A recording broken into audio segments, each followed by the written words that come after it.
c'est chaud de ouf.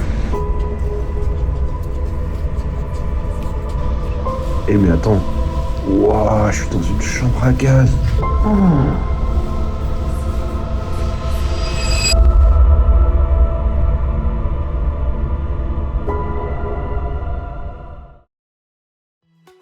Hello les amis, bienvenue dans cette toute nouvelle vidéo. Aujourd'hui je suis toujours en Pologne, je suis toujours à Cracovie, j'y ai passé quelques jours maintenant.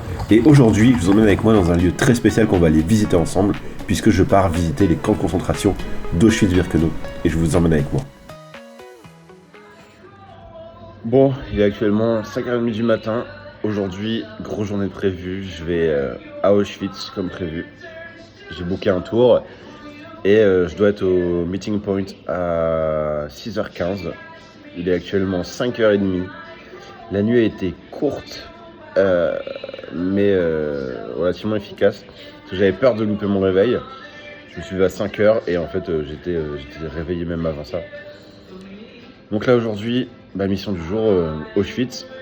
Ça va être un gros morceau encore, je pense que ça va être pas mal. Et aussi, le matin, j'aime avoir un café, sauf que l'auberge où je reste, ils savaient pas faire les boissons. Du coup, j'ai dû leur montrer, leur expliquer, sans passer de l'autre côté du comptoir, parce qu'ils voulaient pas que je le fasse. Et j'ai appris, donc j'ai enseigné à un mec comment faire un latte. Et franchement, pour quelqu'un qui a fait une boisson pour la première fois, la boisson elle est plutôt bien faite. Et en plus, comme je suis un escroc et qu'ils sont beaucoup trop gentils, ils m'ont tout simplement offert la boisson. Sauf que ça m'était déjà arrivé il y a 2 jours. Pareil, un gars, je voulais lui prendre une boisson et il savait pas le faire. Du coup, je lui ai encore une fois montré. Et il m'a dit, je te l'offre. Donc là, c'est à peu près la deuxième. Bon, il est actuellement 5h50 du matin et là, je suis en route pour le point de rendez-vous. Pour prendre le bus, direction Auschwitz. Et j'avoue que je suis assez impatient de voir ce que ça va donner. Parce que forcément on connaît tous Auschwitz, mais je pense que le voir de l'intérieur ça va être autre chose. Et j'ai croisé des Français qui étaient allés il y a 2 jours. Et ils m'ont dit ouais, il y a ce qu'on pense qu'on va voir, et une fois qu'on est dedans apparemment c'est autre chose, donc on verra bien ce que ça va donner. Après un peu plus d'1h30 de bus, j'arrive enfin au premier lieu de la visite, puisque la visite commence par le camp d'Auschwitz, avant d'enchaîner ensuite sur Birkenau. Et pour que vous puissiez vous rendre un peu mieux compte de ce qu'étaient les camps de concentration, je vous ai mis à l'écran des images sur lesquelles on voit l'immensité qu'étaient les 2 camps de concentration, d'abord Auschwitz, puis Birkenau.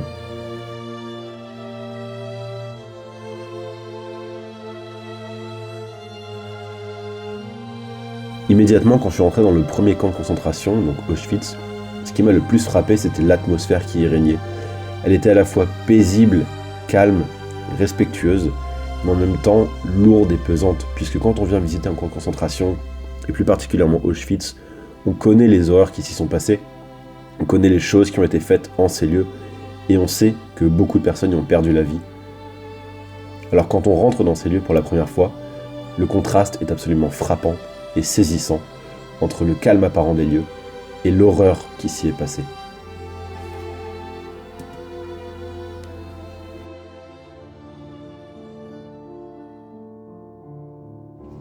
La visite commence par la traversée silencieuse d'un long couloir dans lequel sont récités les noms de toutes les victimes des camps de concentration d'Auschwitz et de Birkenau.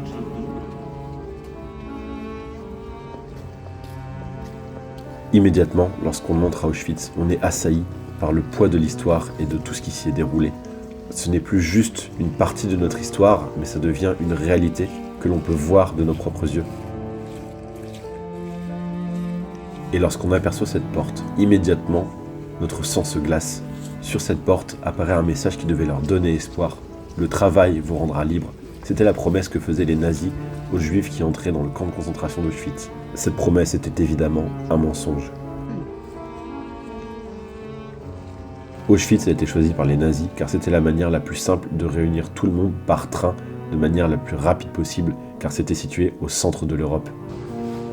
La visite continue ensuite avec des reproductions des différentes chambres à gaz qui avaient été construites dans les différents camps d'extermination par les nazis.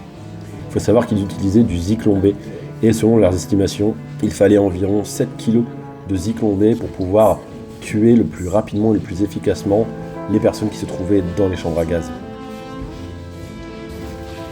Parmi les objets qui ont été récupérés, on retrouve notamment des paires de lunettes. Sur cette image, on peut voir approximativement 40 kg de paires de lunettes. Mais il y a aussi les différentes prothèses qui ont été récupérées des personnes handicapées qui arrivaient à Auschwitz. Il faut savoir que ces personnes étaient immédiatement envoyées vers les chambres à gaz puisqu'elles n'étaient pas considérées comme suffisamment fortes pour pouvoir effectuer le travail qui leur était demandé.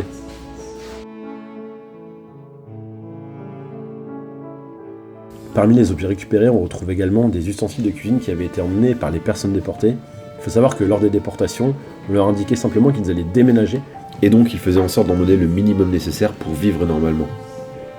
On retrouve également près de 80 000 paires de chaussures qui ont été regroupées dans les 2 salles sur ces images.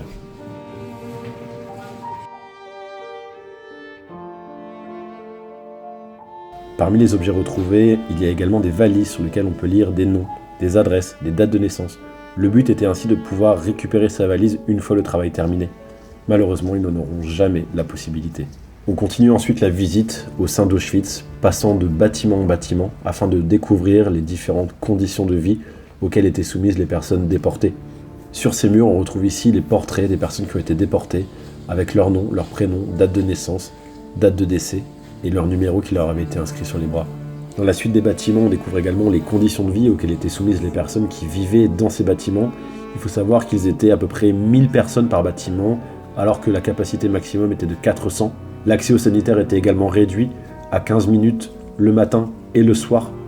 Pas par personne, mais pour les 1000 personnes. Toutes les personnes devaient aller au sanitaire durant ce laps de temps. La visite se poursuit, elle est de plus en plus intense. On arrive maintenant vers les derniers bâtiments. On peut découvrir notamment un mur devant lequel se trouvaient les personnes qui étaient sur le point d'être fusillées et exécutées. Il y a d'ailleurs régulièrement des hommages qui leur sont rendus en ces lieux mêmes. Lors de la visite, la guide a essayé de nous rapporter de manière la plus fidèle possible les conditions de vie dans lesquelles se trouvaient ces personnes.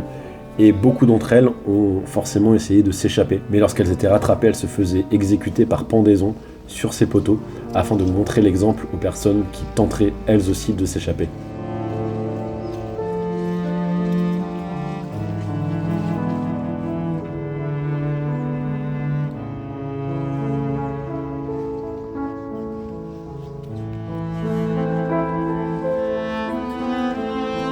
Tout autour du camp se trouvaient des tours de garde comme celles qu'on vient d'apercevoir juste avant, mais également des murs de barbelés qui étaient là pour dissuader quiconque de tenter de s'échapper.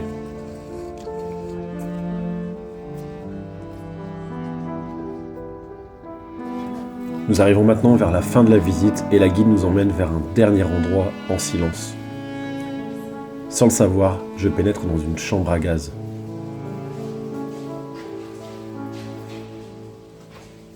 S'ensuit une deuxième pièce qui était en fait un crématorium dans lequel étaient brûlées toutes les personnes qui venaient de succomber quelques instants plus tôt dans les chambres à gaz.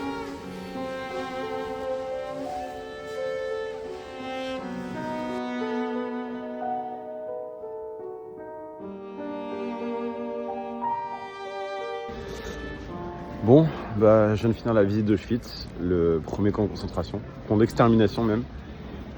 Et waouh, la visite là, elle a duré 1h30.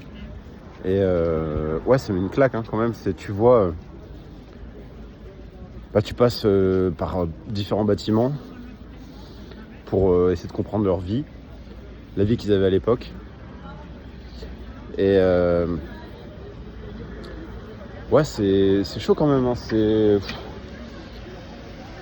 Tu te dis, heureusement nous, j'ai passé 2 heures avec le groupe dans le camp. Et ouais, c'est impressionnant tout ce qui a été fait. Et ça se demandait comment les gens, comment est-ce qu'ils ont pu faire des choses pareilles quoi. Donc ouais, ça laisse à réfléchir quoi, mais ça montre que l'humanité est capable de faire preuve de d'horreur quoi. Ouais. La visite continue ensuite, quelques minutes plus tard, à l'arrivée du deuxième camp de concentration, donc Birkenau, qui se trouve à peu près 3 km du camp principal qui était Auschwitz.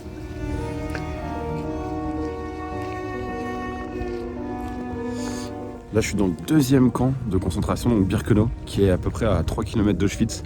Et là, on est au point où en fait, c'est là qu'ils arrivaient en train directement et qu'ils étaient triés pour savoir s'ils étaient toujours capables de travailler. Et après, ils étaient envoyés dans leur camp, donc soit Auschwitz, soit Birkenau. Tout ce qu'on voit là-bas, par exemple ça là, ça c'est des cheminées, des anciennes maisons en bois qui avaient été faites parce que les briques coûtaient trop cher et c'est la seule chose qui reste.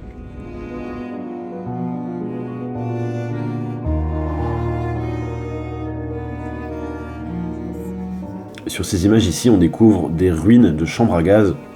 Et comme nous explique la guide, ce qui est le plus frappant là-dedans, c'est que en fait, donc, les Allemands ont essayé de détruire les preuves des chambres à gaz avant la libération des camps par les Alliés.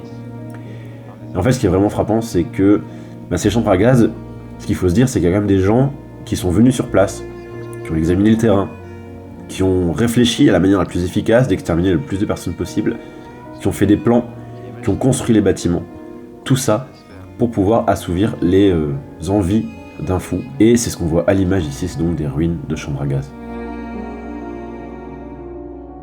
Ce qu'il faut comprendre, c'est le camp de Birkenau est petit à petit en train de s'effondrer par les intempéries, la météo, etc. Et donc le musée de Birkenau essaie de le conserver le plus possible. C'est pour ça que vous pouvez voir sur certains bâtiments des sortes de soutiens en bois afin d'être sûr que le site ne s'effondre pas. Sur ces images, on a un aperçu des conditions dans lesquelles vivaient les Juifs qui avaient été déportés. Ce qu'il faut bien comprendre, c'est qu'au sol, il y a des morceaux de bois pour nous, visiteurs, nous permettre de ne pas marcher dans la boue. Mais bien souvent, le sol était justement recouvert de boue, c'était à même la terre et c'était forcément glacial. Une fois la visite terminée, on remonte tous dans le bus et on repart direction Cracovie.